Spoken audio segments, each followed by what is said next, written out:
మెరుపు కలలు మెరుపు కలలు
పదండి.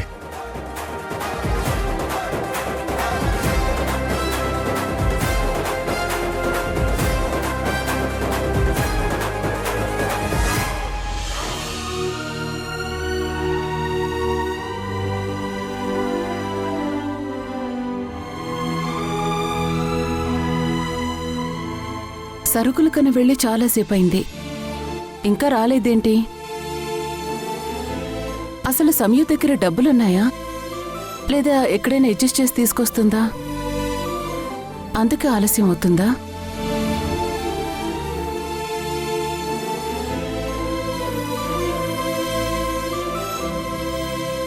హాయ్ ఆంటీ, బాగున్నారా? బాగున్నాను సత్య. సమయం లేదా ఆంటీ ఇంట్లో? లేదు, చిన్న పనుండి బయటికి వెళ్ళింది. ఓ, ఏం సత్య, ఏమైనా మాట్లాడాలా? అవునాంటీ, సమయుకి డివోర్స్ అప్లై చేయమన్నారు కదా, అదంతా ప్రిపేర్ చేసి తీసుకొచ్చాను. సమయం ఒక సంతకం పెడితే అయిపోతుంది. అలా ఎలా అయిపోతుంది? నువ్వు వాటిని కోర్టులో సబ్మిట్ చేయాలి, కేసు హీరింగ్కి రావాలి, వాదోపవాదనలు జరగాలి, వాయిదాల మీద వాయిదాలు పడాలి, ఫైనల్గా జడ్జిమెంట్ రావాలి. అంత సింపుల్గా అయిపోయిందంటావేంటి? అమ్మో, ఆంటీకి లా చదివిన నాకన్నా ఎక్కువ తెలిసే. అదే ఆంటీ, ముందు మనం అప్లై చేస్తే ప్రాసెస్ అంతా పూర్తయ్యి మన చేతికి సమయం డివోర్స్ పేపర్స్ వచ్చే వరకు 1-2 months టైం పడుతుంది. ఇంకా 2 నెలల టైం అంటే ఏం చేయాలో అర్థం కావడం లేదు. వారం రోజుల్లో వాడికి డివోర్స్ ఇప్పించి వదిలించుకుందాం అనుకున్నాను. నేను సమయం గురించి ఆలోచించేలోపు చాలా సమస్యలు వస్తూనే ఉన్నాయి. మళ్ళీ ఇప్పుడు 2 నెలలంటే... ఆంటీ, 2 నెలలంటే ఇంతలో గడిచిపోతాయి, కళ్ళు మూసి తెరిచేలోపు అయిపోతాయి. ఎదుటివాడి బాధను చూసినవాడు ఓర్చుకో తగ్గిపోతుంది అని చెప్పడం చాలా ఈజీ సత్య. ఆ బాధని ఓర్చుకోవడమే చాలా కష్టం. ఇప్పుడు నేను నా కూతురు భరించే పొజిషన్లో ఉన్నాం. ఇది త్వరగా అయిపోతే బాగున్నాం. ఆంటీ, నాకు అర్థమవుతుంది మీ బాధ. ఎంత తొందరగా వీలైతే అంత తొందరగా సమయుకి విడాకులు వచ్చేలా నేను చూస్తాను. మీరేం టెన్షన్ పడకండి. వస్తాను ఆంటీ. Thank you.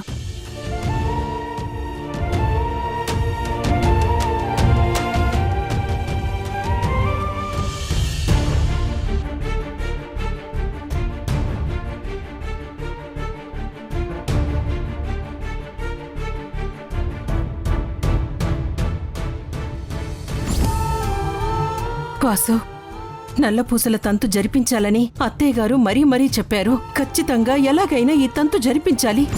అక్కడ అత్తయ్య విడాకులు అంటుంటే ఇక్కడ భానుమతి అమ్మగారు మీకు సమితి మేడం గారికి విడాకులు ఇప్పించడానికి లాయర్తో మాట్లాడారు సార్. ఇటు అమ్మ 16 రోజుల పండుగ అంటుంది. ఇద్దరి మధ్య నలిగిపోతున్నట్టుంది. నువ్వు ఎలాంటి నిర్ణయం తీసుకున్నా నా సపోర్ట్ నీకే అని చెప్పాలి.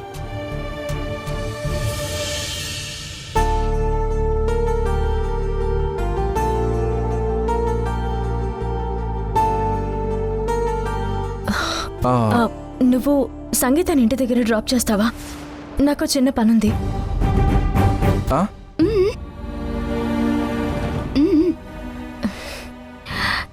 సంగీత,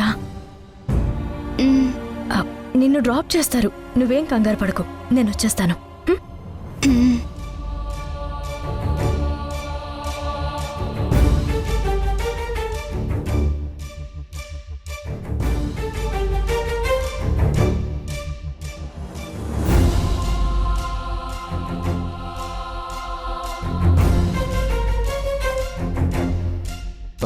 మీ అక్క గురించి మంచిగా ఆలోచించి మాట్లాడదాం అనుకున్నాను. కానీ ఇంతలోనే ఏం చేసిందో చూడు. అసలు ఎక్కడికి వెళ్తుందో ఏం చేస్తుందో చెప్పకుండా ఎవరో తరుముతున్నట్టు ఎలా వెళ్తుందో చూడు.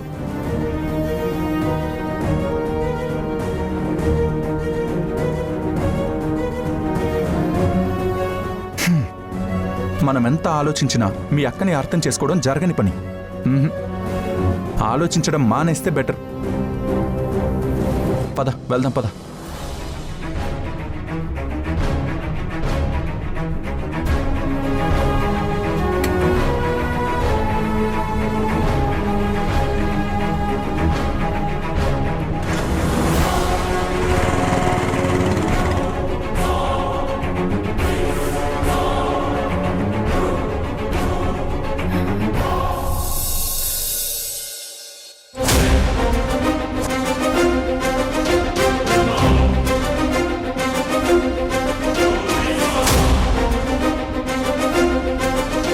నువ్వు చాలా తెలివైన దానివి విమల.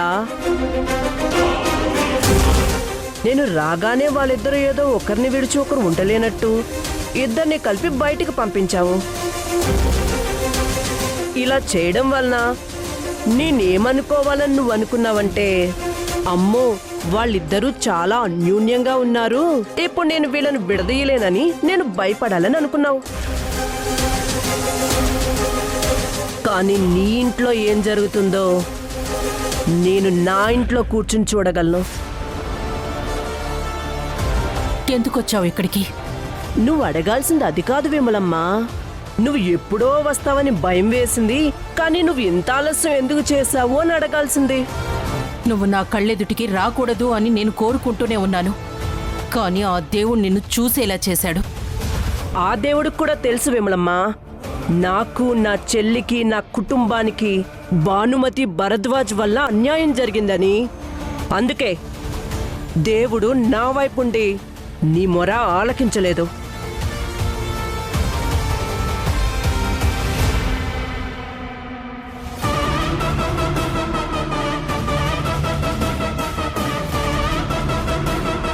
కానీ నువ్వేం చేశావు? నీ కొడుక్కి నా శత్రు కూతుర్నిచ్చి పెళ్లి చేశావు. ఆ రోజు భరద్వాజ్ నా చెల్లెలకు చేసిన అన్యాయమే నువ్వు నా కూతురికి చేశావు.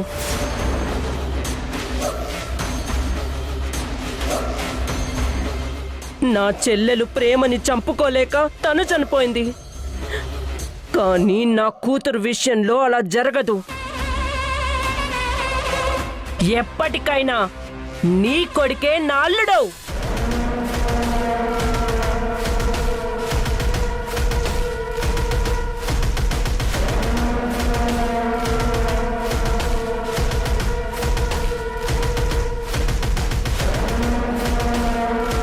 నా కంఠంలో ప్రాణం ఉండగా అది జరగనివ్వను. అవసరమైతే ఆ ప్రాణాన్ని తీసైనా సరే నేననుకున్నది చేస్తాను.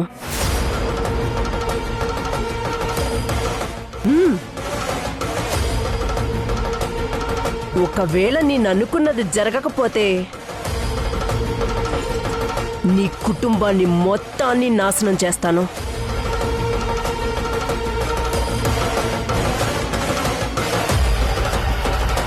అది జరగాలంటే నువ్వు చచ్చిపోయి మళ్ళీ పుట్టాలి.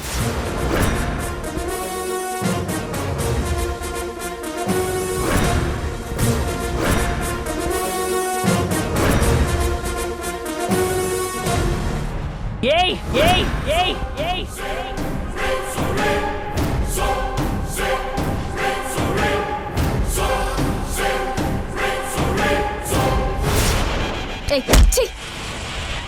నోర్మోయ్, నోరు తెరిచావంటే అట్లా కడుతో వాత పెడతాను. సమయం నువ్వెందుకొచ్చావమ్మా? మీరుండండి అత్తయ్య, ఇలాంటి వాళ్ళకి సమాధానం ఇలాగే చెప్పాలి.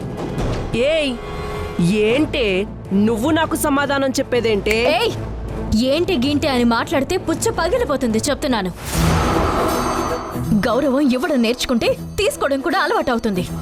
అసలు మా కుటుంబాల మధ్య ఉన్న సమస్య ఏంటో తెలిస్తే అప్పుడు నువ్వే వీళ్ళని అసహించుకుంటావు. హే నా మేనత్త గురించి నువ్వు నాకు చెప్పేదేంటే? హ? తన గురించి నేను తెలుసుకోవాల్సిందేమీ లేదు, కానీ నా గురించి నువ్వు చాలా తెలుసుకోవాలి. నేను తలుచుకుంటే నిన్ను ఏయ్, ఏం చేస్తావ్? ఏమీ చేయలేవు. ప్రతి మనిషిలో, ప్రతి ఇంట్లో, ప్రతి ఊరిలో ఏవో సమస్యలుంటాయి. వాటిని పట్టుకుని పగ తీర్చుకోవాలని తిరిగితే చివరికి పగ తీరక, ఎవరి దగ్గర ప్రేమ దొరక్క, చివరికి దిక్కులేని చావు చేస్తావు. ఇదంతా అవసరమా చెప్పు నీకు? నా గురించి తెలియక పిల్లి ముందు ఎలకలా ఎగురుతున్నావు. ఏయ్ నువ్వు పిల్లి కావచ్చు, పులి కావచ్చు, ఏ జంతువైనా కావచ్చు, బట్ మేము మనుషులం. సాధు జంతువైతే చేరదీస్తాం, లేదంటే తాట తీస్తాం. జాగ్రత్త.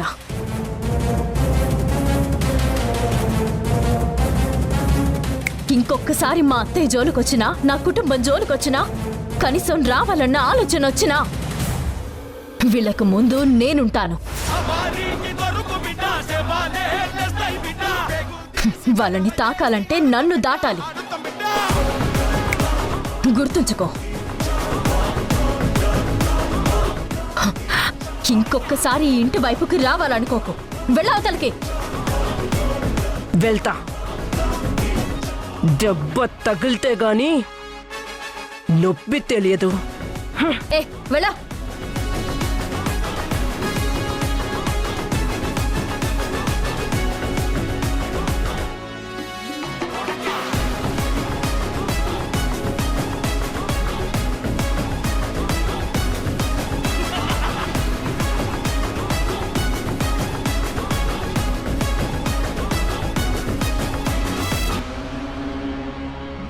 వెళ్ళమ్మా వెళ్ళు.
మీ మమ్మీ చెల్లి వచ్చారా?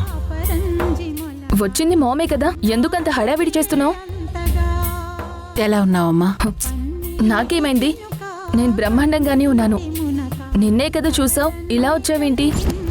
ఆయన పోయినప్పటినుంచి ఎంతగానో కష్టపడుతున్నా సంయుక్త జీవితాన్ని ఆ విమలమ్మ ఆవిడ కొడుకు ఇద్దరూ కలిసి నాశనం చేయాలని చూశారు. నా కూతురి మెళ్ళో తాళి కట్టి వాళ్ళ ఇంటికి తీసుకెళ్లి నా మీద పగ తీర్చుకోవాలని ప్లాన్ చేశారు. కాని వాళ్ళ ఆటలు సాగనివ్వను, సంయుక్తకి ఏమీ కానివ్వను. తొందరగా డివోర్స్ ఇప్పించి సంయుక్తకి మంచి భవిష్యత్తునివ్వాలి.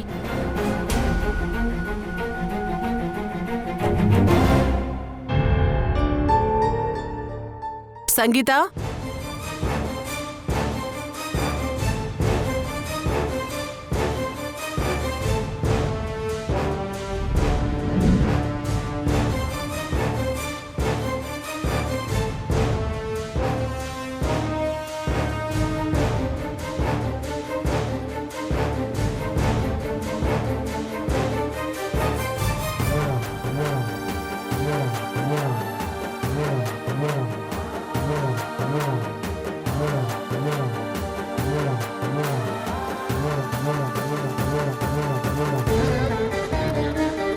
సరుకులు తేవడానికి ఇద్దరూ వెళ్ళి నువ్వొక్కదానివే వచ్చావేంటి? ఓ, పని మీద బయటకు వెళ్ళిందా? సంయుక్తకి కష్టాలు ఎప్పుడు తీరుతాయో ఏంటో. పాపం ఒక్కద్దే చాలా కష్టపడుతుంది. నా శారీస్ బిజినెస్ త్వరగా స్టార్ట్ అయితే బావుణ్ణు. సరిపద.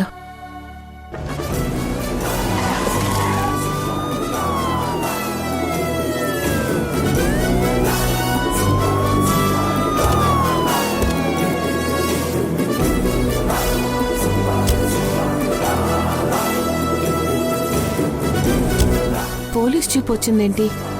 వీళ్ళెందుకొచ్చారు? నిన్ను వెళ్ళిపోమ్మని చెప్పాను కదమ్మా, మళ్ళీ ఎందుకు తిరిగొచ్చావు? అలా తిరిగి రావడం ఎంత ప్రమాదకరమో ఆలోచించావా? తన మాటల్లోనే నాకు అర్థమైంది అత్తయ్య. అందుకే నాకు అనుమానం వచ్చాను. నేను అనుకున్నదే నిజమైంది. ఇన్ని రోజులు ఎక్కడుందో తెలియకుండా ఉంది. అలాంటిది ఇంత సడన్ గా ఇలా రావడం నాకెందుకో భయంగా ఉంది సమయం. పైగా అత్తయ్య గారు భయపడుతున్నట్టు వీళ్ల వలన మనకు పెద్ద ప్రమాదమే పొంచి ఉంది. అవునత్తయ్య, ఇన్ని రోజులు కనబడకుండా దాక్కున్న ఆవిడ ఈ రోజు ధైర్యం చేసి ఇలా మన ఇల్లు వెతుక్కుని మన ముందుకొచ్చిందంటే ఏదో పెద్దగా ప్లాన్ చేస్తున్నారనిపిస్తుంది. కానీ మీరేం భయపడకండి. వాళ్ళెన్ని ప్లాన్లు వేసినా నేనున్నాను, నేను చూసుకుంటాను. కానీ మీరు మాత్రం జాగ్రత్తగా ఉండండి. నేను మీ అబ్బాయి మీతో పాటు ఉండగా మిమ్మల్ని ఎవ్వరూ ఏమీ చేయలేరు. నా భయం అంతా నా గురించి కాదమ్మా, మీ గురించి. మిమ్మల్ని ఏం చేస్తుందో అని నా భయం. నువ్వు జాగ్రత్తగా ఉండమ్మా. మనం వాళ్లను ఎదుర్కోవాలంటే నువ్వు ఈ ఇంటి కోడలిగా కుదిరినంత తొందరగా ఈ ఇంట్లో అడుగు పెట్టాలి. దీనికి పరిష్కారం నాకు తెలిసినంత వరకు ఇదొక్కటే. మనం ఎంతసేపైనా ఎదుర్కోగలం. కానీ అలా ఎంతకాలం? ఎక్కడో ఒక చోట అది ఆగాలంటే నువ్వు వాసు భార్యగా ఈ ఇంటి కోడలిగా రావాలి. కొన్ని రోజుల క్రితం ఒకడు మా సమయం మెడలో బలవంతంగా తాళి కట్టాడు. అతనితో లీగల్గా విడాకులిప్పించాలి.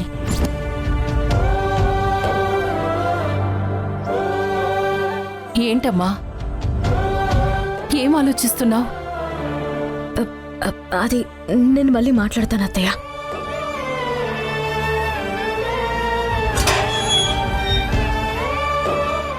మీరు జాగ్రత్త అత్తయ్య.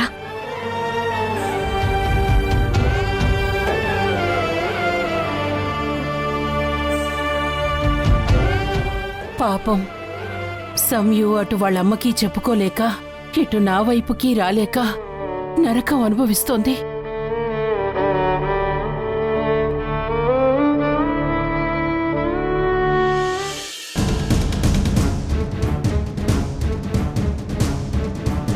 కంప్లైంట్ ఇచ్చి బండి దిగవే, దిగో.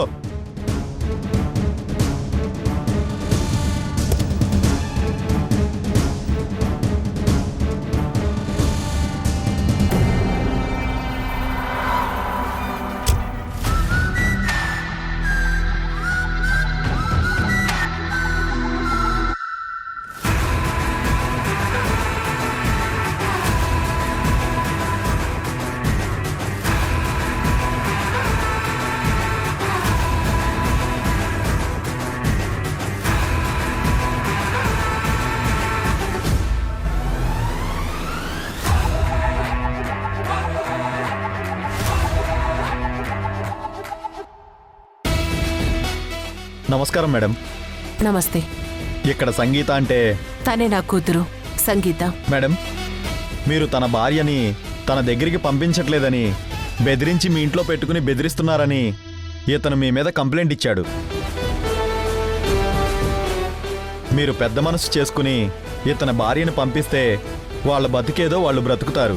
తను కంప్లైంట్ ఇవ్వగానే మీరొచ్చి పంపించాలి అంటే మేం మా కూతుర్ని పంపించాలా? నా కూతురు ఇక్కడ ఎందుకుంటుందో, అతను ఏం చేస్తే నా కూతురి జీవితం నాశనమైందో మీరు తెలుసుకోరా?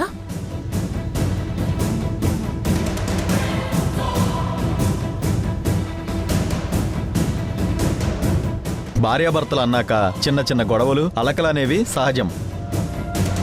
వాటిని మీరు మనసులో పెట్టుకుని ఇలా వీళ్ళిద్దరినీ దూరం చేయడం ఎంతవరకు కరెక్ట్? ఏంటి చిన్న చిన్న గొడవలు అలకలా? చిన్న చిన్న గొడవలకి గొంతుకి దెబ్బ తగిలి మాట పోతుందా? చిన్న చిన్న అలకలకి ప్రాణం పోయినంత పనవుతుందా? చెప్పండి. మీరేదో పొరపాటు పడుతున్నారు. వీళ్ళిద్దరూ ప్రేమించుకుని పోలీస్ స్టేషన్లో పెళ్లి చేసుకున్నారు. అలాంటి వాళ్ళు ఎందుకు గొడవ పడతారు? వీళ్ళిద్దరూ కలిసి ఉండటం మీకు ఇష్టం లేదని ఇలా విడదీస్తారా? ఈ సంయుక్త కూడా అవమానంతో ఆత్మహత్య చేసుకుని చచ్చిపోవాలి. ఇక నీ కోసం వేట మొదలైంది. ఎలా తప్పించుకుంటావో నేను చూస్తాను. ఇలా మనమందరం ఒకటిగా వాళ్ళని ఎంత వీలైతే అంత ఇబ్బంది పెట్టి చివరికి ఆ కుటుంబాన్ని కుక్కలు చింపిన విస్తరి చేయాలి.